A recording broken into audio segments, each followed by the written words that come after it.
صلی علی محمد السلام علیک یا رسول اللہ واصحابہ ذوی الخیر والاحسان اما بعد فاعوذ باللہ من الشیطان الرجیم بسم اللہ الرحمن الرحیم لقد من اللہ علی المؤمنین اذ بعث فیہم رسولا من انفسہم یتلو علیہم آیاتہ وَيُزَكِّيهِمْ وَيُعَلِّمُهُمُ الْكِتَابَ وَالْحِكْمَةَ وَإِنْ كَانُوا مِنْ قَبْلُ لَفِي ضَلَالٍ مُبِينٍ صدق اللہ مولانا العظیم وبلغنا رسوله النبی الامین المتین المختار الکریم ونحن على ذلك من الشاہدین والشاکرین والحمد للہ رب العالمین۔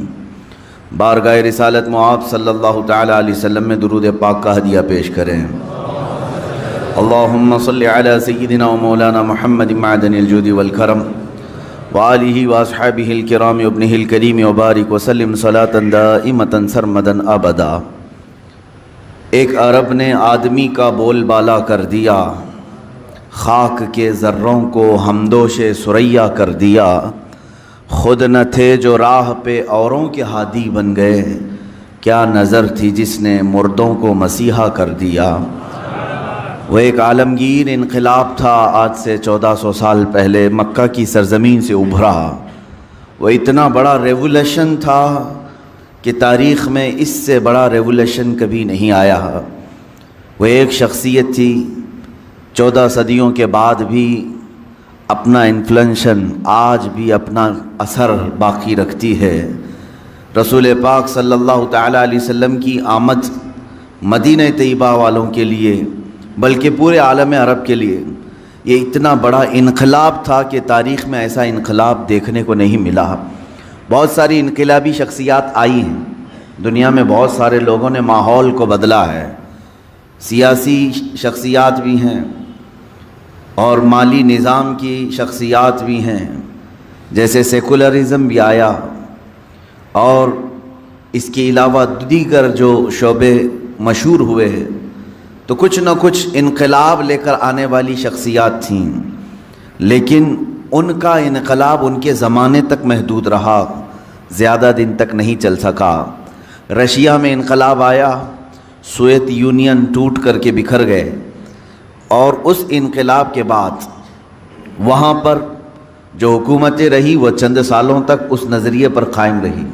چائنا میں ایک انقلاب آیا جن کو کمیونسٹ کہا جاتا ہے، وہاں جمہوریت نہیں، ڈیموکریسی نہیں۔ یہ بھی انقلاب جب آیا تو اس انقلاب لانے والے شخص کی تاریخ زیادہ دن تک نہیں رہی، لیکن محمد عربی صلی اللہ تعالیٰ علیہ وسلم کا لایا ہوا انقلاب ایسا تھا جو صرف تخت کے لیے نہیں تھا، صرف کرسی کے لیے نہیں تھا، بلکہ اوروں کا جو انقلاب ہے وہ نظام اور مادے بدلنے کے لیے ہے، لیکن رسول پاک کا جو انقلاب تھا وہ سیدھے انسان کی روح کو بدلنے کے لیے تھا۔ جب جڑ ہی تبدیل ہو جائے تو پھر اس سے نکلنے والی ہر شاخ ہری بھری ہی ہوگی۔ اللہ کے حبیب صلی اللہ تعالیٰ علیہ وسلم جس وقت مدینہ طیبہ میں تشریف لائے ہیں، روایات یہ بتاتی ہیں کہ صرف 6 لوگوں کو قلم پکڑنا آتا تھا، 6 لوگوں کو لکھنا آتا تھا، باقی عرب لوگ زیادہ لکھنا نہیں جانتے تھے۔ وہاں پر ذہن بہت تیز ہوتا تھا، ہر چیز وہ لوگ محفوظ کرتے تھے، یاد کرتے تھے۔ رسول پاک صلی اللہ تعالیٰ علیہ وسلم نے مدینہ طیبہ میں کتنے دن گزارے؟ 10.5 سال کا عرصہ ہے۔ 10.5 سال کے عرصے میں حضور پاک صلی اللہ تعالیٰ علیہ وسلم نے وہاں پر کون سا ایسا انقلاب پیدا کیا کہ جب آپ کی وفات ہو رہی تھی، جب آپ آئے تھے 6 لوگوں کو لکھنا آتا تھا، آپ کی وفات کے سال 80,000 لوگوں کو قلم پکڑا دیا تھا۔ اللہ کے حبیب صلی اللہ تعالیٰ علیہ وسلم نے علم کو اتنا تیز عام کیا کہ دنیا کی کوئی سوسائٹی اور کوئی سنستھا، کوئی تنظیم اتنی تیز ترقی اور اتنا تیز ریولیوشن نہیں لا سکتی۔ وہ رسول پاک صلی اللہ تعالیٰ علیہ وسلم نے ان لوگوں کی روحوں کو بدلا جو 50 سال پرانی شراب پیتے تھے۔ ان کے فخر تھا کہ جو جتنی پرانی شراب کا مالک ہے وہ اتنا ہی مالدار سمجھا جاتا۔ جس کے پاس 50 سالہ شراب ہے، 40 سالہ شراب ہے، وہ فخر کرتا تھا کہ میرے گھر میں اتنی پرانی شراب ہے۔ اور شراب کے بعد شراب، شراب کے بعد شراب، ایک پرانی استعمال ہو جائے تو دوسری کا نمبر آ جائے۔ ان لوگوں کے درمیان ریولوشن لانا معمولی بات نہیں، انقلاب لانا معمولی بات نہیں۔ وہاں ایسے لوگ تھے جو کمانا کم لوٹنا زیادہ جانتے تھے، اور فری میں کھانے والوں کی عادت تو دیکھیں۔ سود کے کاروبار سے آزادی اور مکتی حاصل کرنا معمولی بات نہیں۔ ہماری ہزاروں تقریریں ہوتی ہوں گی، لوگوں کی نصیحتیں ہوتی ہوں گی، لیکن جسے بدلنا ہے بدلتے ہیں، لیکن جسے اسی پر قائم رہنا ہے قائم رہ جاتے۔ لیکن میرے آقا صلی اللہ تعالیٰ علیہ وسلم کی وہ کیا تاثیر تھی۔ حضرت انس فرماتے ہیں میں چھوٹی عمر کا تھا، قہبہ خانے میں لوگوں کو شراب بھر کر کے دیتا تھا۔ شراب حرام نہیں تھی اس وقت اسلام میں پیالوں میں شراب بھر کر دیتا تھا۔ ایک شام لوگ شراب کے پیالے اپنے ہاتھوں میں لیے بیٹھے تھے، اچانک باہر گلیوں سے آواز آئی، قال رسول اللہ صلی اللہ علیہ وسلم حرم الخمر یا ایھا المسلمون، اے مسلمانوں، اللہ کے رسول صلی اللہ علیہ وسلم نے فرمایا ہے آج کے دن سے شراب حرام ہو گئی ہے۔ حضرت انس فرماتے ہیں جس کا پیالہ منہ کے قریب تھا انہوں نے وہیں سے پیالہ چھوڑ دیا، جو آدھی پی چکا تھا باقی گرا دیا، جس کے پاس بھرے مٹکے تھے انہوں نے مٹکے توڑ دیے، اتنا کہ حضرت انس فرماتے ہیں وہ پہلا دن تھا جو میں نے مدینے میں دیکھا، مدینے کی ہر نالی گٹر شراب سے بہہ رہی تھی۔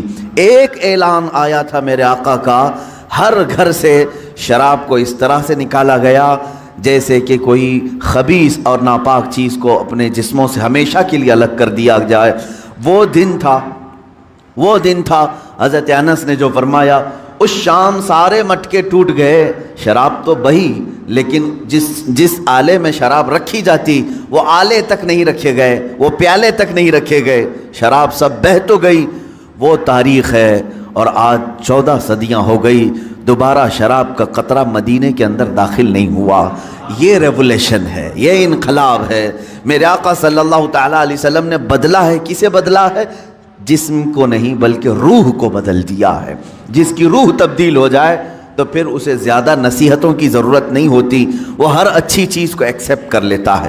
اللہ کے حبیب صلی اللہ تعالیٰ علیہ وسلم کے پاس ایک صحابی ایسے بھی آئے جنہوں نے کہا زمانہ جاہلیت کی 2 چیزیں ایسی ہیں، ان میں سے ایک کو یاد کر کے میں ہنستا ہوں اور ایک کو یاد کر کے روتا ہوں۔ حضور نے پوچھا کہ کون سی ایسی 2 چیزیں ہیں؟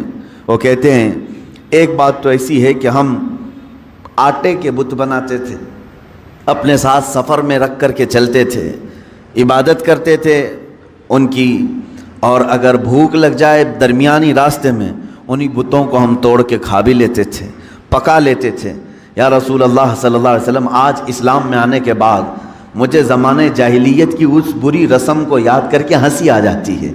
ہم کس قدر کم عقل تھے کہ اپنے ہاتھوں سے بنائے ہوئے آٹوں کے معبود رکھتے تھے اور انہی کو توڑ کے کھا بھی جاتے تھے۔ دوسری بات یہ ہے کہ جس بات کو یاد کر کے مجھے رونا آتا ہے، اے اللہ کے حبیب صلی اللہ علیہ وسلم، ہمارے معاشرے میں لڑکی کا پیدا ہونا عیب سمجھا جاتا تھا۔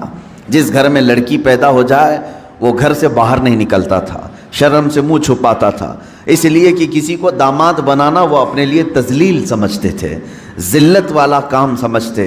وہ صحابی کہتے ہیں اس ذلت کی وجہ سے، اس تذلیل آمیز لہجے کو جو معاشرے میں نے دیکھا ہے، اس کی بنیاد پر میں نے خود اپنے ہاتھ سے میری 6 بیٹیوں کو دفن کیا ہے۔ 6 بیٹیوں کو میں نے زندہ قبر کے اندر دفن کیا ہے۔ 5 تو ایسی تھی کہ پیدا ہوتے ہی دفن ہو گئی، 6ٹھی ایسی کہ میری غیر موجودگی میں پیدا ہوئی، کچھ بڑی ہو گئی، اس کی ماں نے دفن نہیں کیا تھا، چھپا رکھ لیا تھا، لیکن بعد میں جب مجھے خبر ہو گئی تو وہ کچھ آواز نکالنے کے قابل ہو گئی تھی، بات کرنے کے قابل ہو گئی تھی۔ اس زمانے کی جہالت کی غیرت نے مجھے گوارا نہیں کیا کہ میں سارے لوگوں کے درمیان لڑکی کو پالوں، اس لیے کہ لڑکی کا ہونا وہاں عیب تھا۔ اے اللہ کے رسول، میں اس ننھی سی بچی کو جو بولتی بھی تھی میں لے کر گیا وہیں پر جہاں بچیوں کو دفن کیا جاتا تھا، اپنے ہاتھ سے میں نے گڑھا کھودا اور اس بچی کو میں نے گڑھے میں ڈال دیا۔ وہ پکارتی رہی، اس کی چیخیں آج بھی سنائی دیتی ہیں، لیکن میں نے اس کے اوپر بہت سارے ڈھیلے ڈال دیے، پتھر ڈال دیے، مٹی سے بند کر دیا۔ اخیر وقت تک اس کی آواز مجھے آتی رہی، لیکن اس کے بعد اللہ نے آپ کے ذریعے سے احسان کیا کہ مجھے دولت اسلام عطا کیا، دولت ایمان عطا کیا۔ اے اللہ کے نبی، میں اپنی جہالت کی اس پرانی رسم کو یاد کر کے کبھی روتا ہوں، میں کیسا کٹھور باپ تھا کہ اپنے گود میں پیدا ہونے والی بچی جس کا گلا گھونٹ کر کے ہم نے خود قبر میں دفن کیا ہے۔ اے رسول گرامی وقار صلی اللہ تعالیٰ علیہ وسلم، آپ کی بدولت اللہ نے ہماری روحوں میں تبدیلی عطا کی۔ اب ان صحابہ کا حال کیا تھا، ان کا کیا حال تھا؟ اللہ اکبر۔ ایک صحابی حضور پاک صلی اللہ علیہ وسلم کے زمانے کے بعد ایک خاتون جو مدینے کی یہودی عورت ہے، یمن جانا چاہتی ہے، انہی دو نوجوان صحابہ کو سیدنا ابو بکر صدیق رضی اللہ تعالیٰ عنہ نے نگراں بنا کر کے بھیج دیا۔ وہ یمن تک چلی گئی خاتون، لیکن ان دو جوانوں نے سر اٹھا کر اونٹ تک اس عورت کو دیکھا نہیں۔ مدینے سے لے کر یمن تک اس خاتون کو پہنچایا۔ وہاں پہنچنے کے بعد اس خاتون نے کہا، میں مدینہ تو اس لیے چھوڑ آئی تھی کہ مجھے ڈر لگ رہا تھا کہ مسلمان کہیں میری عزت پر حملہ نہ کر دیں۔ میں اکیلی رہ گئی تھی، میرا خاندان نہیں تھا، میں یمن میں اپنے خاندان والوں سے ملنے کے لیے آ گئی تھی۔ لیکن اے یمن والوں، تم گواہ رہو، محمد کے جو غلام ہیں وہ عورتوں کی عزت کے محافظ ہوتے ہیں۔ میں نے پورے راستے بھر ان جوانوں کو دیکھا، ایک نظر اٹھا کر کے انہوں نے میری طرف نہیں کیا، اور مجھے جو جو ضرورت ہوتی تھی راستے میں ہر ضرورت کا میرا خیال کیا، لیکن کبھی نظر بھر کر مجھے دیکھا نہیں۔ اور وہیں سے وہ خاتون کہتی ہے، تم سب گواہ ہو جاؤ، جہاں میری عزت کی حفاظت ہے اسی دین میں میں بھی داخل ہوتی ہوں۔ یہ اللہ کے نبی صلی اللہ تعالیٰ علیہ وسلم کا لایا ہوا ریولیشن ہے، انقلاب ہے۔ میں چیلنج کرتا ہوں، پوری دنیا میں کوئی ایسی شخصیت نہ آ سکی جو اتنا بڑا انقلاب لائی ہو۔ مدینہ طیبہ میں آئے ہیں حضور اکرم صلی اللہ تعالیٰ علیہ وسلم، جب چند سو کی تعداد تھی، 200 کے قریب مسلمان تھے، لیکن 10 سال کے اندر، 10.5 سال کے اندر وہ رسول پاک صلی اللہ تعالیٰ علیہ وسلم نے انسانوں کا ایک ایسا سمندر جمع کیا، ایسا سمندر جمع کیا جن میں سے ہر ایک آسمان کا مہ کامل بن کر نکلا ہے۔ ہر ایک صحابی اپنی جگہ پر عظمت والا ہے۔ خود میرے آقا نے فرمایا، اصحابی کالنجوم بأیہم اقتدیتم اہتدیتم، میرے سارے صحابہ ستاروں کی طرح ہیں، تم جس کی پیروی کرو گے ہدایت پا جاؤ گے۔ اس لیے کہ میں اس ریولیشن کی بات کر رہا ہوں، ہم پڑھا رہے ہیں، کوئی ٹیچر ہوگا، کوئی پروفیسر ہوگا، کوئی دوسرا عالم دین ہوگا، اس نے پڑھایا ہوگا، شاگرد بنائے ہوں گے، لیکن سارے شاگردوں میں 4-5 پر وہ فخر کر سکتا ہے، 10-12 پر فخر کر سکتا ہے۔ میرے اتنے سارے شاگردوں میں چند لائق نکلے ہیں، یہ اتنے اچھے ہیں کہ ان کے ذریعے سے کام ہو سکتا ہے۔ دنیا کا کوئی بھی استاد پروفیسر لیں، اس کے شاگردوں میں چند ماہر نکل سکتے ہیں، چند قابل نکل سکتے ہیں، لیکن دنیا کا تنہا وہ استاد محمد الرسول اللہ ہے صلی اللہ تعالیٰ علیہ وسلم، جن کے ہر شاگرد کو آسمان کا ستارہ ہونے کی اللہ کے رسول نے خود بشارت عطا کی ہے۔ ان میں سے ہر ایک مشعل ہدایت ہے، ان میں سے ہر ایک کتنے ہیں وہ 10.5 سال کے اندر جو 200 صحابہ کی موجودگی میں آئے رسول تھے۔ 200 صحابہ کی موجودگی میں آنے والے وہ رسول جب وفات ہو رہی ہے میرے آقا کی، اس وقت 1,20,000 صحابہ موجود ہیں۔ 1,20,000 کے دلوں کے اندر موجیں مارتا ہوا عشق رسول کا سمندر ہے۔ رسول پاک پر جان فدا کرنے والے جذبے 1-2 کے اندر نہیں، 1,20,000 کے اندر ہے۔ میں پوچھتا ہوں وہ ریولیشن کیسا تھا، وہ انقلاب کیسا تھا؟ اللہ تعالی ہماری زبانوں میں وہ اثر دے کہ ہم روحوں کو تبدیل کر سکیں۔ جسم بدلنے والی جماعتیں بہت آئیں، جسم کو تبدیل کرنے والی بہت ساری تنظیمیں آئیں۔ اے اللہ ہمارے درمیان وہ کوئی قائد بھیج، ایسا کوئی شیخ ہو جو میرے چہرے کو نہیں میرے دل کو تبدیل کر دے۔ ہمیشہ دعا بھی یہی کرتے رہو، اس لیے کہ آج زمانہ فتن کا ایسا ہے کہ لوگ تمہیں ہر طرح سے اوپر سے بدل کر کے رکھ سکتے ہیں۔ ظاہر سی بات ہے ڈسپلین کے اعتبار سے ہمارے سب کے کپڑے ایک ہو سکتے ہیں، ٹوپیاں ایک ہو سکتی ہیں، جوتے ایک ہو سکتے ہیں، ہم ظاہری زیب و زینت کو سنوار تو سکتے ہیں۔ دنیا میں ہر سوسائٹی، تنظیم، کمیٹیاں، تحریکیں، تنظیمیں یہ سب کر سکتی ہیں، لیکن شاید و باید کوئی ایسا ہوگا جو رسول پاک کی درسگاہ کا پروردہ ہوگا، وہاں کا پلا ہوا ہوگا۔ وہ جسم ہو سکتا ہے نہ بدلے، لیکن روح کو دل سے بدل دیتا ہے۔ اس لیے کہ میرے آقا کے پاس پڑھنے والے، بیٹھنے والے صحابہ میں کچھ ایسے تھے جن کے پاس صرف ایک کپڑا ہے، تہبند ہے، صرف ایک تہبند ہے، اوپر اوڑھنے کے لیے چادر تک نہیں۔ کچھ صحابہ وہ ہیں جن کے پاس 2 لباس ہیں، سلے ہوئے نہیں، بغیر سلے ہوئے، جس طرح احرام ہوتا ہے۔ لیکن کیا ہمارے یہ قیمتی جبے اور ہماری شیروانیاں ان کی ایک تہبند کے برابر ہو سکتی ہیں؟ ان کے چادر تک ہم پہنچ سکتے ہیں؟ وہ سادے لباس میں ہی رہے، اس لیے کہ میرے آقا صلی اللہ تعالیٰ علیہ وسلم نے جو ریولیشن، جو انقلاب لایا، وہ کپڑوں کا انقلاب نہیں تھا، وہ روح کا انقلاب تھا، روح کا انقلاب تھا۔ آپ دیکھیں 3 دن میں ایک مرتبہ ایک کھجور کی گھٹلی چوس کر رہنے والے ابو ہریرہ جب رسول پاک کی بارگاہ سے نکلتے ہیں، علم کا اتنا ذخیرہ کہ آج شریعت اسلامیہ کے 80 لاکھ کے قریب مسائل حضرت ابو ہریرہ سے روایت کیے ہوئے ہیں، حدیثیں ان سے روایت کی ہوئی ہیں۔ وہ اپنا گھر بار چھوڑ کر کے آنے والے ایک صحابی رسول، حضور کے ایک شاگرد کا یہ حال ہے۔ عبداللہ ابن عباس رضی اللہ تعالیٰ چھوٹی عمر کے ہیں، ابھی حضور کو زیادہ زمانہ انہوں نے نہیں پایا، بچپن میں حضور پاک صلی اللہ تعالیٰ علیہ وسلم کے پاس رہے۔ آپ کی عمر غالباً 12-13 سال تھی جب حضور وفات پا چکے تھے۔ 13 سال کا یہ شاگرد، لیکن جب قرآن اٹھاتے ہیں تو کہتے ہیں اے لوگو، قرآن کا اللہ نے مجھے اتنا علم دیا ہے کہ اگر میرے اونٹ کے گلے کی رسی بھی گم ہو جائے میں قرآن سے تلاش کر سکتا ہوں، میں قرآن سے ڈھونڈ سکتا ہوں۔ اللہ رب العزت نے علم کا سمندر عطا کیا۔ 13 سال کی شاگرد کے اندر علم کا وہ سمندر، اور حیدر کرار کی بات نہ پوچھو۔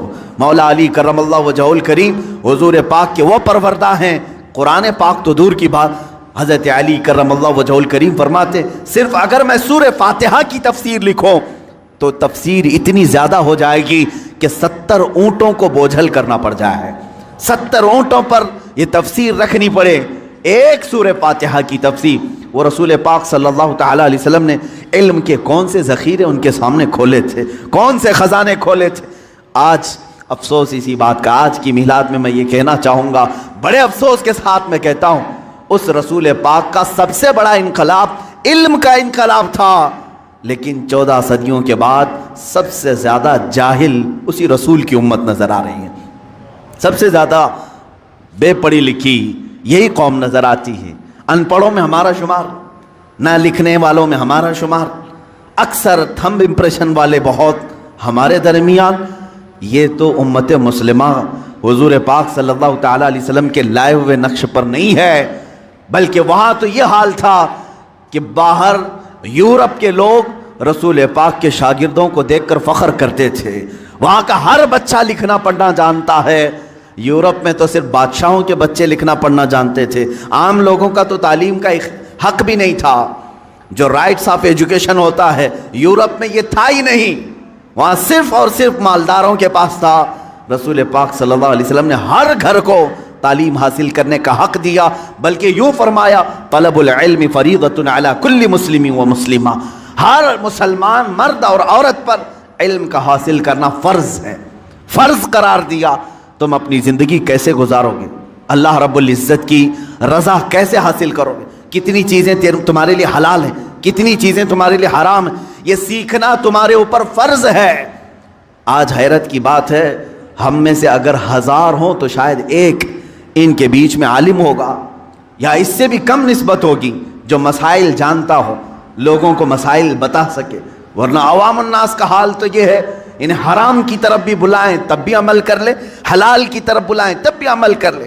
حاطب اللیل اس کو کہا گیا ہے، رات میں لکڑیاں جمع کرنے والے کی مثال جاہل کی ہے، جاہل آدمی رات کو لکڑیاں جمع کرنے والے کی طرح ہے۔ حدیث پاک میں ملتا ہے، کیوں؟ رات میں ٹوکرا لے کر جو لکڑیاں جمع کرتا ہے اسے دکھتا تو کچھ نہیں، لکڑیاں بھی رکھتا ہے، کنکر بھی، پتھر بھی، جو ہاتھ میں آئے گوبر بھی، سب ڈال لے گا اپنے ٹوکرے میں، اسے پتہ ہی نہیں ہے کیا جمع کر رہا ہے۔ جاہل کی مثال ایسی ہے، حلال بھی کرے گا، حرام بھی کرے گا، واجب بھی کرے گا، مکروہ بھی کرے گا، سب کچھ کر جائے گا، اسے پتہ ہی نہیں ہے۔ جہالت اسلام کے لیے سب سے بڑا داغ ہے، اس لیے آپ دیکھتے ہیں کبھی حضور صلی اللہ تعالیٰ علیہ وسلم کے زمانے کے بعد کے زمانے کو دور اسلام کہتے ہیں، اور اس سے پہلے والے زمانے کو دور جہالت کہتے ہیں۔ اسلام کا اپوزٹ ہے دور جہالت، ہونا تو یہ چاہیے کہ اسلام سے پہلے کفر ہو. اسلام کا اپوزٹ تو کفر ہے، لیکن یہاں اتنا اپوز کیا گیا ہے جہالت کو کہ اسلام کا اگر سب سے بڑا اپوزٹ کچھ ہے تو جہالت ہے. نہ جاننا، علم کا نہ ہونا، یہ اسلام کا بالکل اپوزٹ ہے. اس اپوزٹ کو تم اپنے سینوں میں پال کر رکھے ہو. آج بچوں کو تعلیم سے دور رکھنا، اپنے گھروں کو علمی ماحول سے دور رکھنا، یہی تو ایک وجہ ہے کہ جو ہمارے معاشرے میں آتا ہے اپنا رنگ جمانے کی کوشش کرتا ہے اور جم بھی جاتا ہے. وجہ صرف اور صرف یہ جہالت. اگر تم شریعت مصطفیٰ صلی اللہ تعالیٰ علیہ وسلم کے علم سے بہرہ مند ہو، آج کون سی چیز ایسی ہے جو تمہیں علم حاصل کرنے سے روکتی؟ کون سی چیز ہے؟ اگر تم شکایت کرتے ہو مدرسے نہیں ہیں، اگر تم شکایت کرتے ہو علماء نہیں ہیں، اگر تم شکایت کرتے ہو استاد نہیں ہیں، تم سب کے ہاتھوں میں آج موبائل انٹرنیٹ کے ساتھ آیا ہوا ہے. اس میں ساری کی ساری کتابیں اسلامی موجود ہیں. قرآن کی ساری تفاسیر ہیں، حدیث کی ساری کتابیں ہیں. اور اگر تم کہو کہ عربی نہ سمجھ میں آئے، ٹرانسلیٹڈ چیزیں موجود ہیں. خود میرے عزیزو، ہمارے پاس جو لائبریری ہے، ایک چھوٹا سا ایپ ہوگا، 32,000 کتابیں ایک موبائل میں لے کے ہم چلتے ہیں. جب ضرورت ہو کتاب کھولی، پڑھ لیا. زمانہ اتنا عروج پر آ چکا، یاد رکھنا کل قیامت کے دن اس زمانے کا کوئی آدمی اللہ کے پاس بہانہ نہیں کر سکے گا، عذر نہیں پیش کر سکے گا. اے اللہ، میں ایسے ماحول میں تھا کہ کوئی استاد ہی نہیں ملا. اے رب، میں ایسے ماحول میں تھا کہ کوئی عالم ہی نہیں آیا. تم تو عذر نہیں کر سکو گے. کم سے کم یہ بات یاد رکھو، پکڑ ہوگی. کیونکہ رب تبارک و تعالیٰ یہ فرمائے گا، میں نے تو اپنا رسول بھیجا تھا اس لیے کہ علم عام ہو. تم نے تو علم کے سارے دروازے بند کر لیے، سارے دروازے بند کر لیے. عزیزان گرامی وقار، اس ریولوشن کی میں بات کر رہا ہوں جو علمی انقلاب تھا، روحانی انقلاب تھا. اب ایک بات اور، جب لائٹ آ جاتی ہے تو بہت ساری چیزیں دکھنے لگتی ہیں. لائٹ بند ہو تو پتہ نہیں چلتا کہ دیوار پہ کیا ہے، زمین پہ کیا ہے، چھت پہ کیا ہے. لائٹ روشن کرو، ہر جگہ نظر آنے لگی. اسی طرح کہا گیا العلم نور، علم روشنی ہے. جس انسان کے اندر آ جائے تو پھر اسے سب خرابیاں سامنے نظر آتی ہیں. حرام کیا ہے، کفر کیا ہے، شرک کیا ہے، غلاظت کیا ہے، علم کی روشنی میں وہ بندہ دیکھ سکتا ہے. اور جاہل اندھیرے میں ہاتھ پیر چلاتا رہتا ہے. کتنی خرافات ہمارے معاشرے میں آئی ہے صرف جہالت کی وجہ سے. دیکھا دیکھی ہم نے بہت ساری چیزوں کو ایکسیپٹ کر لیا ہے، اس کے پیچھے چل رہے ہیں. تقلید، جس کو اندھی تقلید کہتے ہیں، ہم کسی کے بھی پیچھے چل پڑتے ہیں. اس کی وجہ کیا ہے؟ جہالت. اللہ کے نبی صلی اللہ تعالیٰ علیہ وسلم اسی چیز کو ختم کرنے کے لیے تشریف لائے تھے. میں نے شروع میں اپنے تقریر کے یہی عرض کیا کہ ایک عرب نے آدمی کا بول بالا کر دیا، خاک کے ذروں کو ہمدوش ثریا کر دیا. ظاہر سی بات ہے، بتوں کی پوجا کرنے والوں کو بتوں سے آزادی دلا کر ایک خدا کی طرف لانا معمولی بات نہیں. لیکن رسول پاک نے یہ کام علم کے ذریعے فرمایا. علم کے ذریعے جب بندے کے پاس علم ہو تو آپ اس سے ڈیبیٹ کر سکتے ہیں. جاہلوں سے کیا مناظرہ ہوگا، جاہلوں سے کیا ڈیبیٹ ہو سکتا ہے؟ وہ اپنی ہی ہانکتا رہے گا. لیکن جس کے پاس علم آ جائے وہ دلیلوں کو سمجھتا بھی ہے اور دلیلوں کو ایکسیپٹ بھی کرتا ہے. حضور پاک صلی اللہ تعالیٰ علیہ وسلم نے سب سے پہلے قرآن کے علم کو عام کیا. جب وہاں مکہ والے اور مدینے والے اس علم کو دیکھ رہے تھے جو رسول پاک کی زبان سے نکل رہا تھا، تب انہوں نے رسول پاک کی دلیلوں کو بھی ایکسیپٹ کیا ہے. میرے عزیزو، اتنی آسانی سے سب اسلام میں نہیں آئے. بعض وہ صحابہ ہیں جو آمنا صدقنا کہہ کر آ گئے، لیکن اکثر تو ایسے ہیں جنہوں نے جانچا، پرکھا، امتحانات لیے کہ حقیقت میں ہے بھی کہ نہیں. برسوں سے تو پوجا چل رہی ہے، ماں باپ دادا دادی سب کر رہے تھے. انہوں نے اگر آج انکار کیا ہے تو دلیل تو دے کے پوچھیں. حضور پاک صلی اللہ تعالیٰ علیہ وسلم کے پاس ڈیبیٹ کے لیے کئی لوگ آئے ہیں. آپ ایک خدا کی طرف بلا رہے ہیں، ہمارے خداؤں کا کیا برا ہے، ان کیا کیا ہے؟ حضور پاک صلی اللہ تعالیٰ علیہ وسلم نے علمی انداز میں ان کی اصلاح کی ہے. کیسے؟ بعض مقامات پر اپنے معجزوں کے ذریعے، بعض مقامات پر اپنے عقلی دلائل کے ذریعے حضور پاک صلی اللہ تعالیٰ علیہ وسلم نے انہیں سمجھایا اور انہوں نے ایکسیپٹ کیا. آج اسی بات کی ضرورت ہے. جب تم علم سے کورے ہو تو دوسرے کو کیا اسلام دے سکو گے؟ دوسرے کو اسلام کی طرف کیسے بلا سکو گی؟ ہمارے ہاں اکثر لوگوں کے ہاں مٹکے خالی ہیں، گھڑے خالی ہیں، اور جو دشمن اسلام ہے وہ سمجھتا ہے ان کی زبانوں سے صرف جہالت نکلے گی اور کچھ نہیں۔ علمی طریقے سے رد ہو تو آج بھی دلائل کے سامنے دنیا مجبور نظر آئے گی، مجبور ہوگی۔ عزیزان گرامی وقار، میں رسول پاک صلی اللہ تعالیٰ علیہ وسلم کے اس ریولیشن کو چاہتا ہوں کہ آپ روح کا انقلاب لے آؤ، روح کی تبدیلی لے آؤ۔ چہرے بدل لینے سے کچھ نہیں ہوتا۔ بعض لوگ داڑیاں تو رکھ لیے لیکن ان کے روح کی گندگی جا نہ سکی۔ بعض لوگ عمامے اور لباس تو صاف کر لیے لیکن اندر کے برے کرتوت جا نہ سکے۔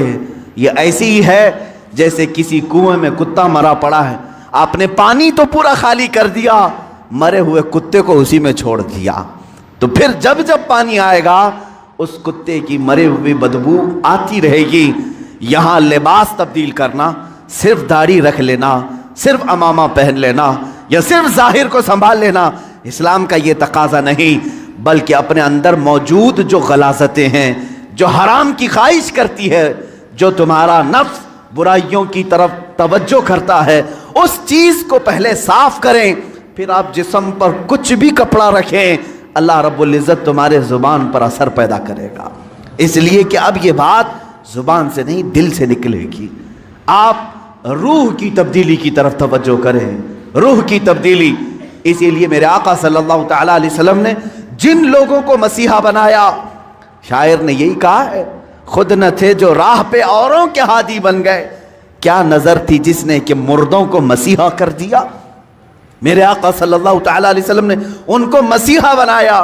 بعض صحابہ ایسے ہیں، ایک سفر پر ہیں، کہتے ہیں ایک آدمی پیٹ کے درد سے تڑپ رہا تھا، صحابہ کو یہ خبر نہیں تھی کہ کیا کیا جائے۔ ایک صحابی آگے بڑھے، انہوں نے کچھ پڑھا، اس پر پھونک دیا، اس کو پیٹ کا درد چلا گیا، ختم ہی ہو گیا، صحیح ہو گیا۔ سارے صحابہ نے پوچھا کہ تو کیا حکیم ہے، تو کیا معالج ہے، طبیب ہے، کیا کیا تو نے؟ اس صحابی نے کہا مجھے کچھ سمجھ میں نہیں آ رہا تھا، یہ بڑی تکلیف میں تھا، جس کے ہاں یہ لوگ مہمان تھے، میں نے سورہ فاتحہ کی تلاوت کی اور اس پر پھونک دیا، اس کا پیٹ صحیح ہو گیا۔ لیکن صحابہ ہر چیز کو اس طرح سے نہیں لے لیتے تھے۔ سارے صحابہ ان کے اوپر جرح کرنے لگے، یہ کام کیا تجھے رسول اللہ نے کرنے کا حکم دیا تھا یا خود سے کیا؟ اس صحابی نے کہا نہیں، حضور نے تو ایسا کچھ کہا نہیں، میں نے خود کیا۔ پکڑ کر لے چلے حضور کی بارگاہ میں۔ کیا قرآن کی آیتیں پڑھ کر کسی پر پھونک مار سکتے ہیں کہ نہیں؟ یہیں سے، اس حدیث سے ہی ثابت ہوتا ہے کہ ہم جو بزرگان دین کے پاس دم کرانے کے لیے جاتے ہیں، وہ صحابہ آئے، کہا اے اللہ کے نبی صلی اللہ علیہ وسلم، آپ کے اس صحابی نے آج ایک عجیب و غریب عمل کیا۔ کہا کیا کیا؟ ایک شخص کا پیٹ شدت سے درد کر رہا تھا، انہوں نے سورہ فاتحہ پڑھ کر کے اس پر دم کر دیا۔ حضور مسکرائے اور فرمایا کیا تمہیں معلوم نہیں سورہ فاتحہ کا ایک نام سورہ شفا بھی ہے؟ سورہ فاتحہ کا ایک نام سورہ شفا بھی ہے۔ میرے صحابی نے جو کیا بالکل صحیح کیا۔ عزیزان گرامی وقار، سورہ فاتحہ آپ بھی پڑھے ہیں، بہت سارے لوگ پڑھیں، پھونک ماریں، کتنوں کا درد جائے گا۔ یہاں کیا ہے؟ زبان کی تاثیر ہے۔ جب دل اندر سے پاک ہو، زبان سے جو نکلے وہ اثر رکھتا ہے۔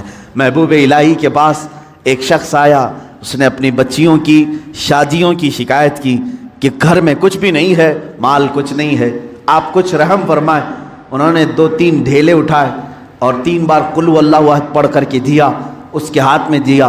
تو بندہ کہتا ہے میں گھر لے کر گیا وہ ڈھیلے، تو دیکھا وہ سونے کے تھے، گولڈ تھے۔ میں نے بیچا، شادی کی، لیکن فارمولہ تو مل گیا تھا۔ اس نے بھی اپنے گھر میں ڈھیلے اٹھائے اور قل واللہ پڑھنے لگا، 1000 بار پڑھ لیا، ڈھیلا تو ڈھیلا ہی تھا، کچھ نہیں ہوا۔ دوسرے دن وہ آیا محبوب الہی کے پاس، کہا آپ نے اس دن مجھے جو دیا تھا کیا پڑھ کے دیا تھا؟ کہا قل واللہ پڑھ کے دیا تھا۔ کہا میں کتنی مرتبہ آپ نے پڑھا تھا شیخ محترم؟ محبوب الہی نے کہا 3 بار پڑھا تھا۔ کہا میں 1000 بار پڑھا، ڈھیلا بدلا ہی نہیں، ویسے ہی ہے۔ محبوب الہی نے فرمایا جا پہلے اپنی روح بدل لے، ہر چیز بدل جائے۔ اپنا دل بدل لے، اللہ تیری زبان سے ہر چیز کو بدل دے گا۔ آپ کی تاثیر جو ختم ہوگی تو روح کے بدلنے سے۔ آپ نے اپنی روح کو اور اپنے قلب کو غلاظتوں میں اگر رکھا ہے تو زبان کی تاثیر ختم ہو جاتی۔ حضرت سیدنا سلیمان جزولی رحمۃ اللہ تعالی جو دلائل الخیرات شریف کے مصنف، وہ کہتے ہیں درودوں کا مجموعہ انہوں نے لکھا ہے، کتاب لکھی ہے۔ ہم سفر پر تھے، عصر کی نماز کا وقت تھا، ٹائم ختم ہو رہا تھا، کنواں قریب میں تھا، وضو کرنے کے لیے پانی نکالنے کے لیے کوئی چیز نہیں تھی، ہم پریشان تھے ساتھی لوگ۔ ایک چھوٹی سی 10 سال کی بچی آئی، اس سے کہا بیٹا تمہارا گھر قریب ہے تو بکیٹ کچھ لے آؤ، ڈول لے آؤ، پانی نکال کر ہم وضو کرنا چاہتے ہیں۔ اس لڑکی نے کہا پانی چاہیے آپ کو، وہ گئی اس کنویں کے پاس کھڑی ہو کر اپنا تھوک ڈال دی، تھوک دیا اس نے، اور پانی جوش مار کر اوپر آیا۔ ان لوگوں نے وضو کیا۔ سلیمان جزولی فرماتے ہیں میں نے بچی کو روک لیا، بیٹا رک جا، ہم نماز پڑھیں گے، بعد میں تجھ سے بات کریں گے۔ نماز کے بعد انہوں نے کہا اللہ کا واسطہ دیتا ہوں، کون سا وظیفہ کرتی ہو، کون سا عمل کرتی ہو، تمہارے تھوک سے کنویں کا پانی اوپر تک کیسے آیا؟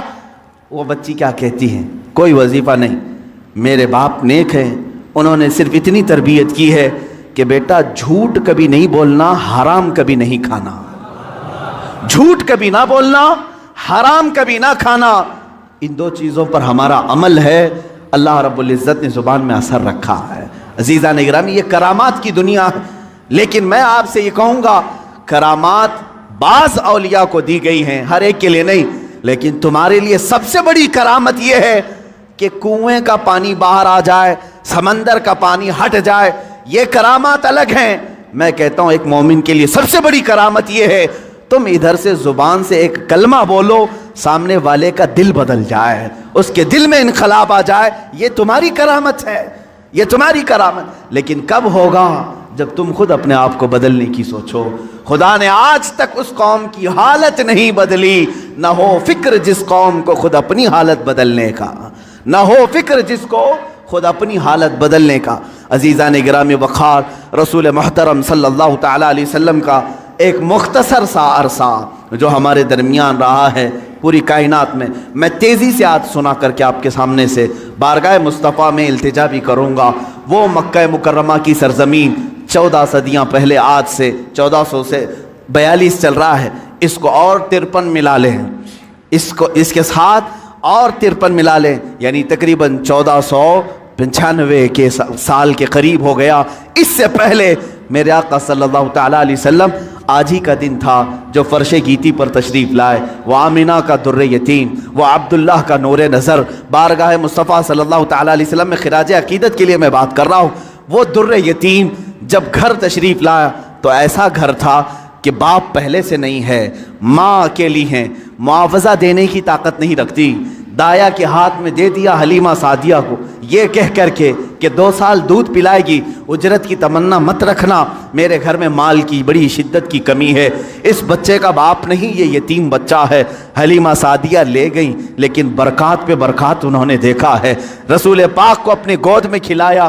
حلیمہ سعدیہ کہتی ہیں یہ عام بچہ نہیں تھا، ان کے آتے ہی بنو سعد کی ساری بکریوں کے تھن دودھ سے بھر چکے تھے، اور سارے بچے حضور پاک صلی اللہ تعالیٰ علیہ وسلم کو دیکھنے کے لیے آتے تھے، حتیٰ کہ حلیمہ سعدیہ کی بیٹی شیمہ کہتی ہیں، شیمہ کیا کہتی ہیں کہ ہمارے قبیلے میں، ہمارے محلے میں رواج تھا رات کے وقت یا شام کے وقت ساری لڑکیاں جو ان کے عمر کی تھیں، شیمہ کے عمر کی تھیں، وہ کہتی ہیں اپنے اپنے چھوٹے بھائیوں کو، جس کا بھائی ہوتا لے کر کے آتی تھیں، کمپٹیشن چلتا تھا، بہن اپنے بھائی کو دکھا کر کہتی کس کا بھائی زیادہ خوبصورت ہے، ہر خاتون، ہر بہن اپنے چھوٹے بھائی کی گود میں لے کر اس کے ناک نقشے بیان کرتی، ارے میرے بھائی کی تو پیشانی بڑی چوڑی ہے، یہ خوبصورتی کی علامت ہے، کوئی کہتی میرے بھائی کی تو آنکھیں بڑی جھیل جیسی ہیں اور یہ بڑا خوبصورت ہے۔ ہر خاتون، ہر بہن گود میں لیے ہوئے بچے کو اپنے بھائی پر فخر کرتی، اور حضرت شیمہ کہتی ہیں جب اس مجمع میں میرے بھائی محمد کو لے کر کے آتی، اللہ اللہ، وہ کہتی ہیں ساری میری سہیلیاں اٹھ کھڑی ہوتی، کہتی شیمہ تیرے بھائی کے ساتھ ہمارے بھائیوں کا مقابلہ نہیں، یہ ہمارا آپس کا مقابلہ ہے، یہ ہمارا آپس کا کمپٹیشن ہے، تو کبھی محمد کو ہمارے درمیان نہ لا، اس لیے کہ اس کے مقابل میں 14ویں کا چاند بھی شرما جاتا ہے۔ یہ بنو سعد کی خواتین کا کہنا ہے۔ حضرت شیمہ کہتی ہیں اس مقابل میں کبھی رسول پاک کو لے جاتی تو وہ ایکسیپٹ نہیں کرتی، کہتی کہ شیماء تیرے بھائی کے ساتھ ہمارے بھائیوں کا مقابلہ نہیں۔ وَأَحْسَنُ مِنْكَ لَمْ تَرَ قَطُّ عَيْنِي وَأَجْمَلُ مِنْكَ لَمْ تَلِدِ النِّسَاءُ۔ یا رسول اللہ آپ سے زیادہ حسین میری آنکھوں نے دیکھا نہیں، آپ سے زیادہ جمیل کسی ماں نے جنا نہیں۔ وہ 2 سال کی عمر پاک میں حلیمہ سعدیہ دوڑتی ہوئی واپس مکہ لے آئیں اور حضرت آمنہ سے کہا میں نے 2 سال کا عرصہ آپ سے مانگا تھا، لیکن 6 مہینے اور بڑھا کر کے دے دو، اجرت بھی نہیں چاہیے، معاوضہ بھی نہیں چاہیے۔ لیکن حضرت بی بی آمنہ نے اپنے پاس اپنے صاحبزادے کو رکھ لیا۔ 2 سال کے عرصے میں گھر میں کتنے افراد ہیں؟ کون ہیں؟ باپ نہیں ہے، دادا ہے عبد المطلب، وہ بھی بڑھاپے کو پہنچے ہوئے ہیں۔ رسول پاک صلی اللہ تعالیٰ علیہ وسلم اپنے دادا کی سرپرستی میں ہیں۔ 6 سال کی عمر میں اپنی ماں کے ساتھ ننیحال کا سفر کیا، مدینہ کا سفر کیا۔ اس وقت جو یثرب تھا وہ حضور کا ننیحال بھی ہے، نانی کا گھر ہے۔ حضرت آمنہ کے ساتھ گئے 6 سال کی عمر میں، جب حضرت عبداللہ کی ایک کنیز ام ایمن ساتھ میں ہے، کوئی نہیں، 3 لوگوں کا یہ قافلہ پیدل مکہ سے مدینہ گیا ہے، مدینہ سے واپسی ہو رہی ہے۔ مقام ابوا میں بی بی آمنہ بیمار ہوئی۔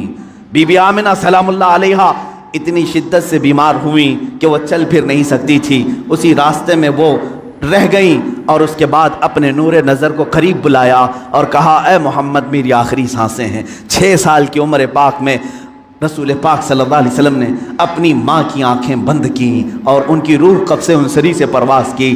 وہ 6 سال کی عمر میں اپنی مقدس ماں کا جسم مبارکہ اٹھاتے ہیں، قبر میں دفن بھی کرتے ہیں، اور اپنے والد کی کنیز کے ساتھ واپس مکہ آتے ہیں۔ اب کون تھا اس محمد عربی کے ساتھ؟ نہ باپ ہے نہ ماں ہے، وہ در یتیم، پوری کائنات کے یتیموں کا آقا بنا ہے، پورے یتیموں کا ماوا و ملجا بنا ہے، لیکن اللہ نے اسے در یتیم پیدا کیا۔ جب 8 سال کی عمر ہوئی دادا کا بھی انتقال ہو گیا، عبد المطلب بھی دنیا سے چلے گئے۔ اب کون تھا سوائے ایک چچا کے، ابو طالب کے؟ اب کوئی نہیں تھا، آپ کی سرپرستی میں رہے۔ جہاں تک بات آتی ہے ابو طالب کی، میں کہوں گا بڑے ادب کے ساتھ، اے لوگوں اس اختلافی مسئلے میں کبھی بھی تیر مارنے کی کوشش نہ کرنا۔ بعض لوگ ابو طالب کے کفر کے متعلق اصرار کرتے ہیں کہ وہ کافر تھے، بعض لوگ ایمان کے متعلق، لیکن جو حقیقت ہے وہ اللہ کے حوالے کرو، اللہ کے حوالے کرو۔ رسول پاک صلی اللہ تعالیٰ علیہ وسلم کو انہوں نے جان سے زیادہ تربیت کی ہے، یہاں تک کہ مکہ والوں سے انہوں نے کہا تھا، جب رسول پاک نے اعلان نبوت کیا تھا، ابو جہل، عتبہ، شیبہ سب نے آ کر کہا ابو طالب اگر یہ تیری نگرانی میں نہ رہے تو ہم اس کا کچھ سے کچھ کر دیں، تو محمد ہمارے حوالے کر دے۔ جانتے ہو ابو طالب، مجھے بڑی تکلیف ہوتی ہے جب سرے سے کوئی آدمی ان کو بالکل کافر مشرک گردانے، میں کہتا ہوں کف لسان تو کرو، زبان کو روک تو لو، جو معاملہ ہوگا قیامت کے دن دیکھا جائے گا۔ حضور کے چچا ہیں لیکن عشق کی بات تو دیکھیں، وہ مکہ والوں سے کیا کہتے ہیں؟ کوئی محبت کرنے والا ہی یہ جملے کہہ سکتا ہے۔ مکہ والوں سے انہوں نے کہا اے مکہ والوں سن لو، تم اگر میرے ایک ہاتھ میں چاند رکھ دو، دوسرے ہاتھ میں سورج رکھ دو، تب بھی میں محمد تمہارے حوالے نہیں کر سکتا۔ یہ ابو طالب کے الفاظ تھے جو رسول پاک کے لیے انہوں نے فرمائے تھے۔ میں ادب سے کہتا ہوں، لیکن پھر ساتھ میں ایمان و کفر کا معاملہ اللہ کے حوالے کرتا ہوں، اس لیے کہ اس پوری قوم کو نہ جنت دینا ہے نہ دوزخ دینا ہے، نہ قیامت کے دن تمہارے ہاتھ میں فیصلہ ہے نہ میرے ہاتھ میں فیصلہ ہے۔ ابو طالب جنت میں جائیں گے کہ جہنم میں جائیں گے، میں کون ہوتا ہوں فیصلہ کرنے والا؟ نہ اعلیٰ ملائکہ میں سے ہیں ہم، نہ فرشتوں میں سے ہیں، بلکہ اللہ رب العزت کے حوالے ہے یہ فیصلہ، ہر ایک کے جنت و دوزخ کا فیصلہ۔ بہرحال 12 سال کی عمر میں ابو طالب نے رسول پاک کو اپنا ساتھی بنا لیا۔ ایسا مجھے بتاؤ ابو طالب پر جب بھی باتیں آئیں ادب کے ساتھ کہو، ادب کے ساتھ کہو۔ میں نے ابو طالب کو بہت پڑھا ہے، وہ رسول پاک کو چھوڑ کر ایک لمحہ بھی نہیں رہتے تھے، ایک لمحہ نہیں رہتے۔ 12 سال کی عمر میں جب انہیں یمن کی تجارت پہ جانا تھا، ابو طالب نے انہیں چھوڑا نہیں، رسول پاک کو تجارت کے سفر میں ساتھ لے لیا۔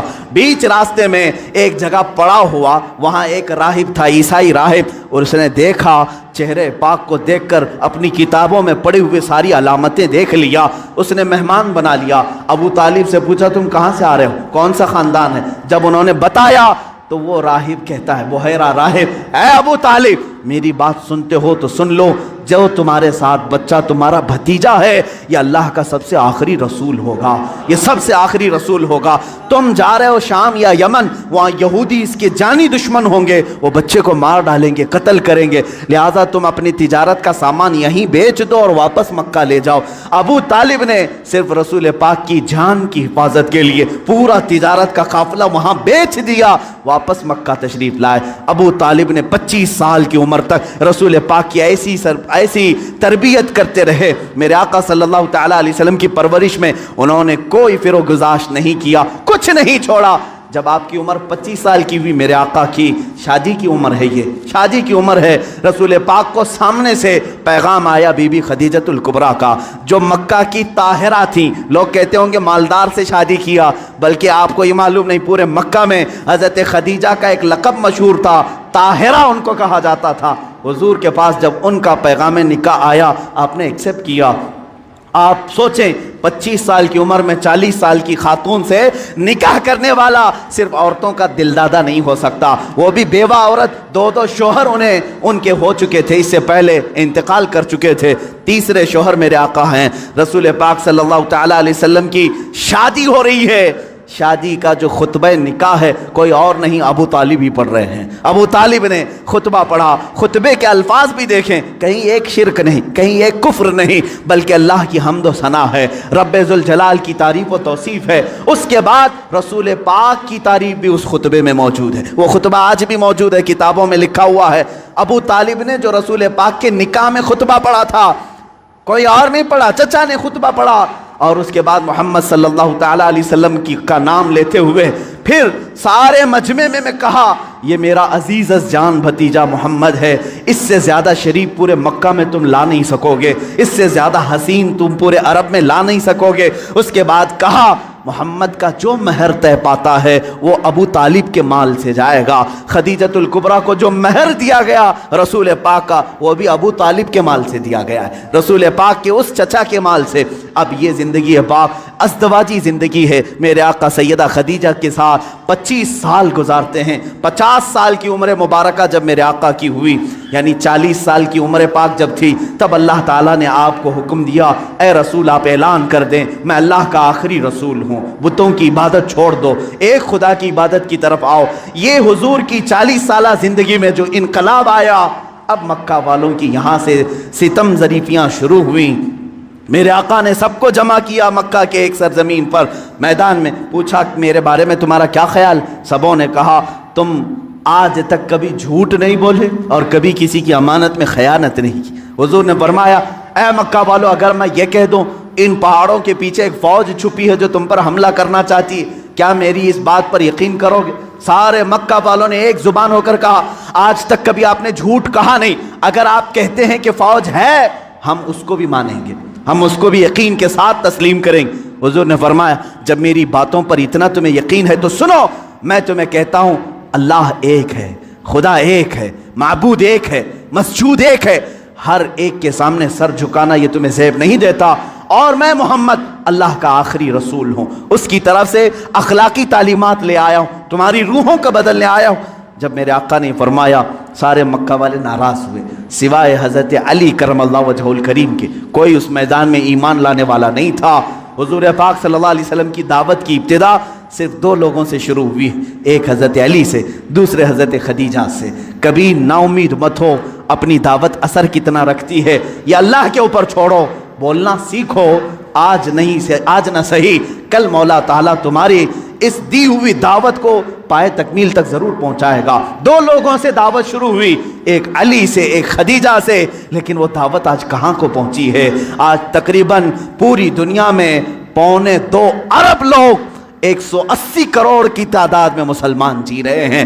وہ 2 لوگوں سے شروع ہونے والی دعوت 200 کروڑ کو پہنچ چکی ہے، لیکن ایسا سیل رواں ہے کہ تھمنے کا نام نہیں لیتا۔ وہ دعوت رسول اللہ کی جو مکہ کی ان چوٹیوں سے نکلی تھی، فاران کے ان پہاڑیوں سے نکلی تھی، آج تک زندہ ہے، اور صبح قیامت تک یہ دعوت زندہ ہی رہے گی۔ آج میں آپ کو بتاؤں مختصر سی بات، یہ جو آج فرانس، امریکہ، یورپ جو ان کے اندر جو کھلبلی ہے، بے چینی ہے، اور وقتاً فوقتاً یہ گستاخی کرنا، اسلام کے خلاف، مسلمانوں کے خلاف، آتنکواد سے جوڑنا، ٹیررزم سے جوڑنا، کیوں ہو رہا ہے یہ سب؟ جانتے ہیں آپ؟ ایک پیٹ کا درد ہے۔ کس بات کا؟ کس بات کا؟ یہ میں نہیں کہتا، امریکہ کا پریزیڈنٹ جو ایکس پریزیڈنٹ ہے اس سے قبل کا، اس نے خود یہ سٹیٹمنٹ دیا ہے کہ آج پورے ورلڈ میں سب سے زیادہ فاسٹ گروونگ والا کوئی ریلیجن ہے تو وہ اسلام ہے۔ یہ میں نہیں کہہ رہا، امریکہ کا پریزیڈنٹ کہہ رہا ہے سب سے زیادہ تیزی سے اگر کوئی دین دنیا میں پھیل رہا ہے تو اسلام ہے۔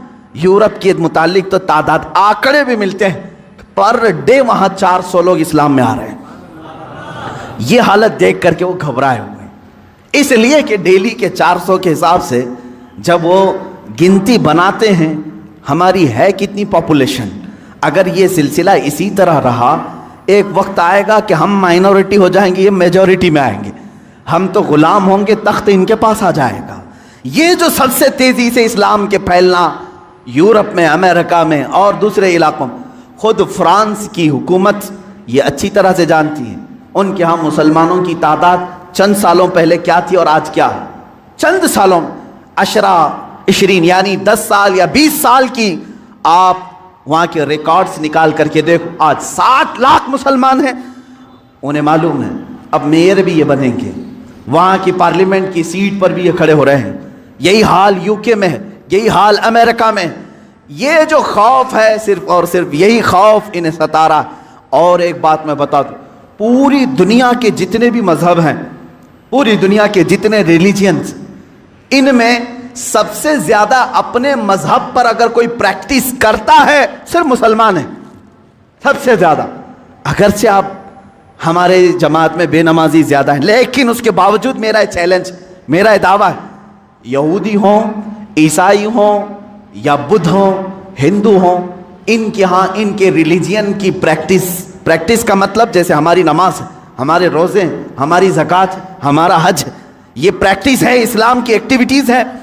ان کے مذاہب میں جو پریکٹس ہیں ان میں بہت کم ہیں عمل کرنے والے۔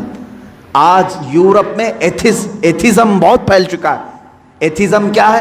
کوئی خدا نہیں، کوئی معبود نہیں، کوئی اللہ نہیں، معاذ اللہ رب العالمین۔ یہ کثرت سے وہاں پھیلا ہے۔ اور کون ایتھیسٹ بن رہا ہے؟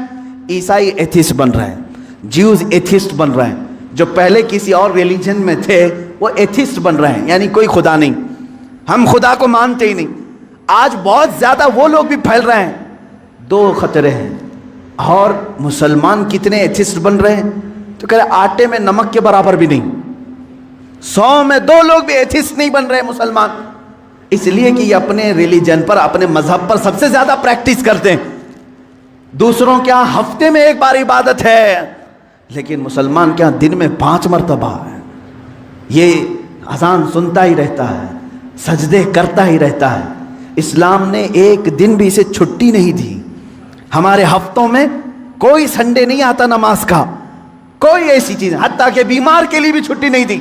سب سے زیادہ اپنی پریکٹس جو کرتا ہے، مثال کے طور پر آپ کو عقلی طور پر میں سمجھانے کے لیے کہوں گا، جو بندہ جیم کرتا ہے اسے معلوم ہے ڈیلی اگر ورک آؤٹ جاری ہے تو اس کا جسم سلامت ہے، چند دن اگر چھوڑ دے گا تو ادھر ادھر پھیل جائے گا۔ ہوتا ہی یہی، سب کو معلوم۔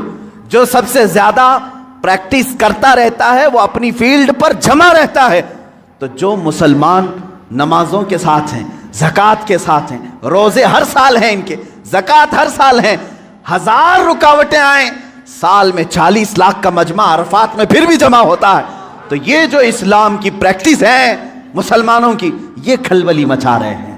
دوسرے کسی ریلیجن میں اس قدر عمل نہیں دیکھا جاتا، اور ایتھسٹ بھی یہ نہیں بن رہے۔ ان کے جو ہیں وہ چھوڑ کے جا رہے ہیں، یا تو اسلام میں جا رہے ہیں یا ایتھسٹ ہو رہے ہیں۔ ان قریب انہیں یہ خطرہ محسوس ہونے لگا کہ اسی طرح یہ چھوڑ دیا جائے تو یہ جو آج تالاب کی شکل میں یورپ میں ہے، کنویں کی شکل میں فرانس میں ہے، کل یہ سمندر کی شکل بن جائے گا اور پھر سب کو بہا لے جائے گا۔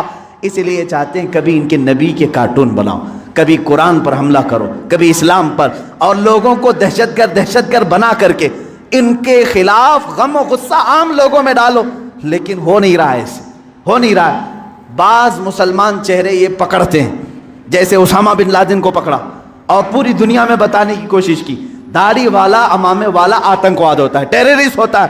لیکن حیرت کی بات ہے، آپ کو میں بتاؤں 9/11 کے بعد 2001 کے بعد امریکہ کی ہسٹری میں دیکھا گیا اس سے 100 سال پہلے 100 سال کے ریکارڈ میں اتنے مسلمان نہیں ہوئے تھے جو 10 سال کے اندر ہوئے. 10 سال کے اندر ہوئے اتنی تیزی. جب بار بار کہا گیا آتنکواد ہے، یہ آتنکواد ہے، تو بیچارے جو کبھی اسلام کو جانتے نہیں تھے انہوں نے قرآن اٹھانا شروع کیا، سیرت مصطفیٰ پڑھنا شروع کیا. دیکھتے تو ہیں صحیح، کیا قرآن حقیقت میں ٹیررزم سکھاتا ہے؟ کیا محمد آتنکواد سکھاتے تھے؟ جب وہ پڑھتے ہیں تو پھر کہتے ہیں اسلام کی فطرت میں وہ قدرت نے وہ لچک دی ہے، جتنا ہی دباؤ گے اتنا ہی وہ ابھرے گا.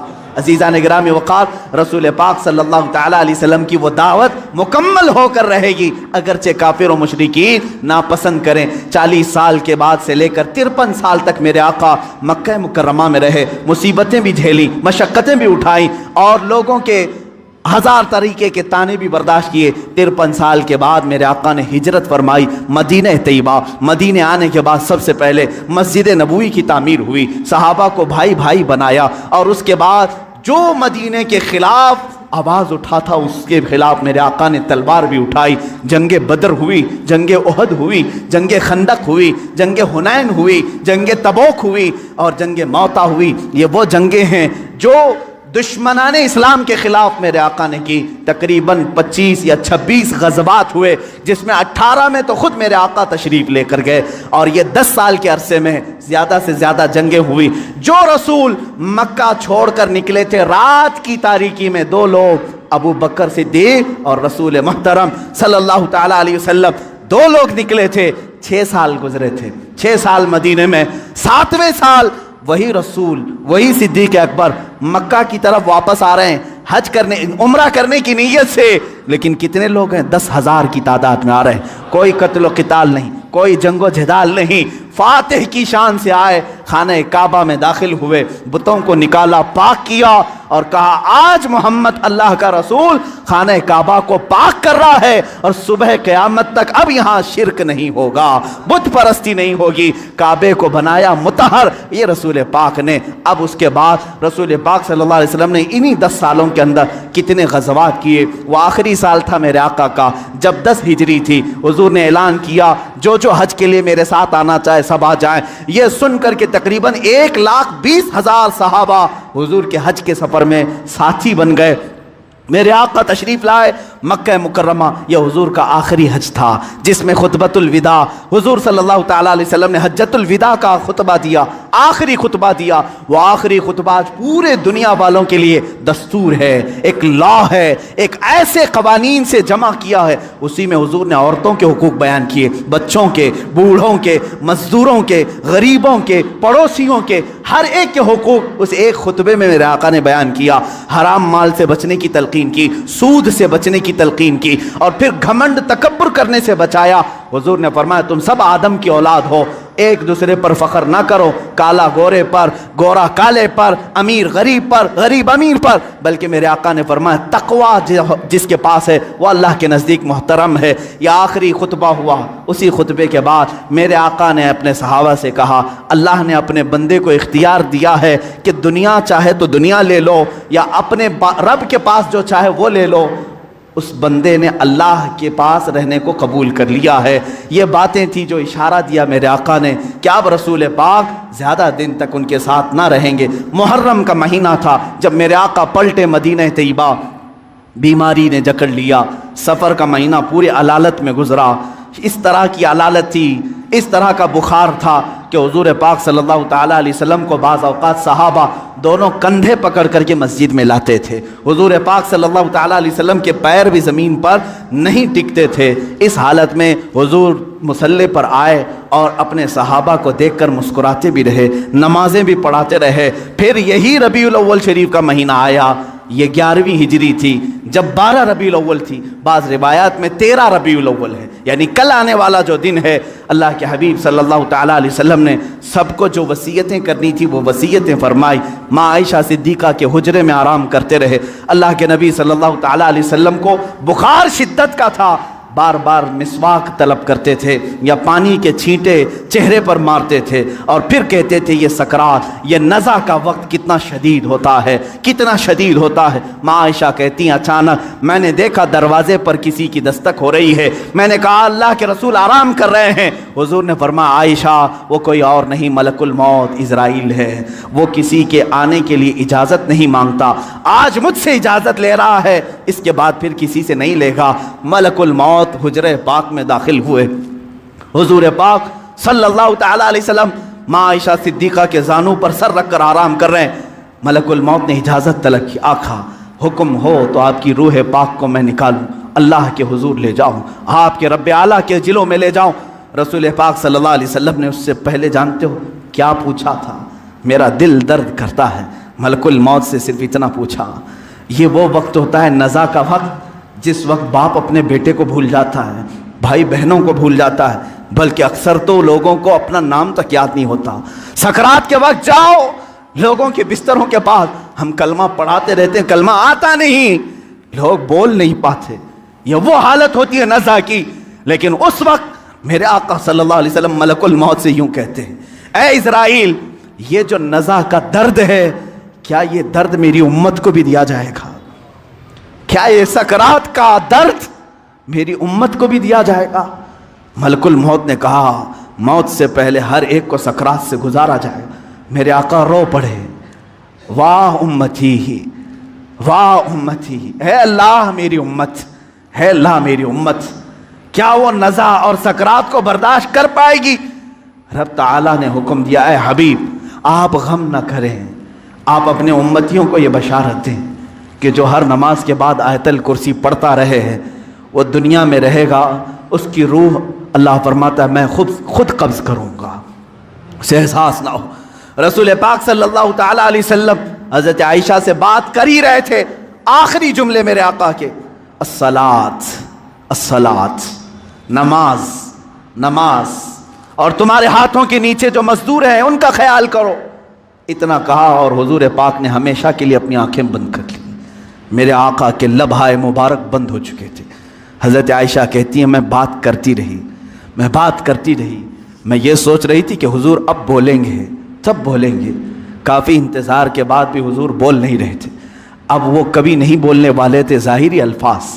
اچانک ابو بکر صدیق حجرے میں آئے، حضرت عائشہ باتیں کر رہی تھی، حضرت ابو بکر صدیق نے دیکھا، پیشانی مبارکہ کو بوسہ دیا اور انا للہ و انا الیہ راجعون پڑھا۔ حضرت عائشہ نے پوچھا کیا ہوا بجا؟ کہا بیٹی تجھے معلوم نہیں، تمہارے سرتاج، تمہارے رفیق حیات، ہم سب کے آقا و مولا اپنے رب اعلیٰ کے حضور جا چکے۔ حضرت عائشہ کہتی ہیں پہلی مرتبہ میں نے کسی کو اپنے سامنے روح قبض ہوتے دیکھا، میں تو یہ محسوس کر رہی تھی کہ حضور بخار کی وجہ سے چپ ہیں، پھر بولیں گے۔ سیدہ کائنات فاطمۃ الزہرا سلام اللہ علیہا آئی، وہ خاندان میں تنہا باقی تھیں، حضور کی ساری اولاد ان کے سامنے فوت ہو چکی تھی، حضرت فاطمہ اکیلی رہ گئی تھی۔ حضرت فاطمہ نے حضور پاک کے جسم ناز کو دیکھا تو کہا اے بار الہ، زندگی میں آج سے پہلے یا آج کے بعد اس سے زیادہ کٹھن دن مجھ پر کبھی نہیں آیا، فاطمہ پر اس سے زیادہ بوجھل دن کبھی نہیں آیا۔ جب فاطمہ نے اپنے عزیز از جان باپ کو اپنے سامنے موت کی آغوش میں دیکھ رہی ہے، رسول پاک صلی اللہ تعالیٰ علیہ وسلم کے صحابہ نے میرے آقا صلی اللہ تعالیٰ علیہ وسلم کی ایک بعد دیگر زیارت کی۔ صحابہ کی کیا کیفیت رہی، 14 صدیوں کے بعد آج ہم روتے ہیں میرے آقا کی وفات کو سن کر۔ وہ آفتاب عالم ہمارے درمیان سے روپوش ہوا، وہ مہتاب رسالت غروب اگرچہ ہوا، لیکن آج بھی جب واقعات سنتے ہیں تو روتے ہیں۔ صحابہ کی کیا کیفیت رہی ہوئی؟ یہی کیفیت تھی۔ حضرت عثمان تو کسی سے بات کرنا ہی چھوڑ چکے تھے، انہیں کوئی اٹھاتا تو اٹھتے نہیں، بٹھاتا تو بیٹھتے نہیں۔ حضرت عمر کا حال یہ تھا کہ وہ ننگی تلوار نکال کر کہتے خبردار، اگر کوئی کہہ دیا کہ میرا رسول انتقال کر گیا میں اس کی گردن اڑا دوں گا۔ میرے حبیب کا انتقال نہیں ہوا، وہ اپنے رب سے ملنے کے لیے گئے، واپس آئیں گے۔ حضرت عمر مدینے میں اس طرح گھوم رہے تھے۔ عزیزان گرامی وقار، رسول پاک صلی اللہ تعالیٰ علیہ وسلم پیر کے دن انتقال فرمائے اور بدھ کے دن تک آپ کا جسم مقدس رکھا گیا۔ جماعتیں آتی رہیں، پڑھتی رہیں، ملائکہ نے جنازہ پڑھا، بدھ کے دن میرے آقا صلی اللہ تعالیٰ علیہ وسلم کو صحابہ نے اٹھایا اور اسی حجرے میں جہاں ماں عائشہ صدیقہ کا گھر تھا، حضور پاک صلی اللہ علیہ وسلم کی قبر مبارکہ کھودی گئی، لحد بنائی گئی جو ایل شیپ میں ہوتی ہے، حضور کو پسند تھی، لحد مبارکہ میں رکھا گیا۔ اترنے والوں میں حضرت علی بھی تھے، حضرت عباس بھی تھے۔ فرماتے ہیں جب قبر مبارک میں آخری مرتبہ رکھا گیا، صحابہ کا مجمع تھا، بھیڑ تھی، ایک آخری نظر اس آفتاب رسالت پر ڈال لیں، لیکن اچانک لوگوں نے دیکھا قبر کی تختیاں بند کرنے سے پہلے رسول پاک کے ہونٹ ہل رہے تھے۔ حضرت عباس کہتے ہیں میں نے کان لگایا، اس وقت رسول پاک کہہ رہے تھے امتی امتی رب اغفر لامتی فانہم لا یعلمون، اے مولا میری امت کو معاف کر دے، وہ مجھے نہیں پہچانتی، اے اللہ میری امت کو معاف کر دے، وہ مجھے نہیں پہچانتی۔ یا آخری جملے قبر انور میں رکھنے کے بعد رسول پاک کے اے امتیوں، کیا ہم نے رسول پاک کا حق ادا کیا ہے؟ کیا ہم نے ان کو سال میں ایک مرتبہ یاد کر کے یہ سوچا کہ ان کو کہ رات کے کھڑی ہوئی عبادتوں کا ہم نے صلہ دے دیا؟ کبھی نہیں ہو سکے گا، کبھی نہیں ہو سکے گا۔ قبر مبارکہ بند کر دی گئی، ہمیشہ کے لیے بند ہو گئی، لیکن لحد کا وہ ٹکڑا عرش اعظم سے بھی افضل بنا۔ نفس گم کردہ می آیت جنید و بایزیدی جا، وہ قبر اثر آج بھی ہم مسلمانوں کے روح کی ٹھنڈک ہے۔ وہ ہرا گنبد جو رسول پاک کے مسکن کے اوپر اپنی جگمگاہٹ بکھیر رہا ہے، وہ کروڑوں عاشقوں کی آنکھوں کا تارا بنا ہوا ہے، ہمارے دل کا سکون ہے۔ اے میرے عزیزو، آج ہم جئیں گے تو اسی امید کے ساتھ، اسی آس کے ساتھ۔ میرے آقا نے آخری وقت یہ بھی فرمایا تھا جو جس سے محبت کرے گا دنیا میں، قیامت کے دن اسی کے ساتھ اٹھایا جائے گا۔ اگر تم آج اپنے نبی پر جان و مال، اپنے ماں باپ فدا کرنے کی بات کرتے ہو، خوف نہ کرو، کل ہم اٹھائے جائیں گے تو ہمارے آقا کے ساتھ اٹھائے جائیں گے، ہمارے رسول کے ساتھ اٹھائے جائیں گے۔ لیکن جو لوگ مغرب کے دلدادہ ہیں اور دوسروں کی کیریکٹر کو اپنا کر کے اپنے آپ کو تباہ و برباد کیے ہیں، ان کو مبارک ہو، وہ انہی لوگوں کے ساتھ اٹھائے جائیں گے جو فرعون، حامان، شداد، قارون، ابو جہل، ابو لہب، ان گستاخوں کے ساتھ اٹھائے جائیں گے۔ اللہ رب العزت میرے رسول کی زندگی پاک کو جب تک رکھا 63 سال وہ رحمت تھے، اور آپ کی وفات بھی امت کے لیے رحمت ہی ہے، رحمت ہی ہے، اور اللہ تعالیٰ ان کی برکت سے امت کو عذاب دینے سے محفوظ رکھا ہے۔ میرے عزیزوں، میں پیدائش سے لے کر میرے آقا کی وفات تک کی باتیں صرف مختصر سے ایک وقت میں گھیرا، لیکن حضور پاک کی حقیقت تو یہ ہے، لا یمکن الثناء کما کان حقہ بعد از خدا بزرگ تو یہ قصہ مختصر، آپ کی ثنا تو ممکن ہی نہیں ہے یا رسول اللہ۔ حاصل کلام یہ ہے، خدا کے بعد اگر کوئی مرتبہ ہے، آقا وہ آپ کا مرتبہ ہے یا رسول اللہ۔ آپ کے دربار میں میں یہ آخری الفاظ یہ کہتا ہوں، آج کی میلاد کے دن سرور کہوں کہ مالک و مولا کہوں تجھے، باغ خلیل کا گل زیبا کہوں تجھے، اللہ رے تیرے جسم منور کی تابشیں، اے جانے جاں میں جانے تجلا کہوں تجھے یا رسول اللہ۔ تیرے تو بس عیب تناہی سے ہیں بری، حیران ہوں میرے شاہ میں کیا کیا کہوں تجھے، لیکن رضا نے ختم سخن اس پہ کر دیا، خالق کا بندہ خلق کا آقا کہوں تجھے یا رسول اللہ۔ اس فخر کے ساتھ میں جیتا ہوں، حشر تک ڈالیں گے ہم پیدائش مولا کی دھوم، مثل فارس نجد کے قلعے گراتے جائیں گے، خاک ہو جائیں عدو، خاک ہو جائیں دشمن جل کر، مگر ہم تو رضا دم میں جب تک دم ہے ذکر ان کا سناتے جائیں گے۔ وآخر دعوانا الحمدللہ رب العالمین۔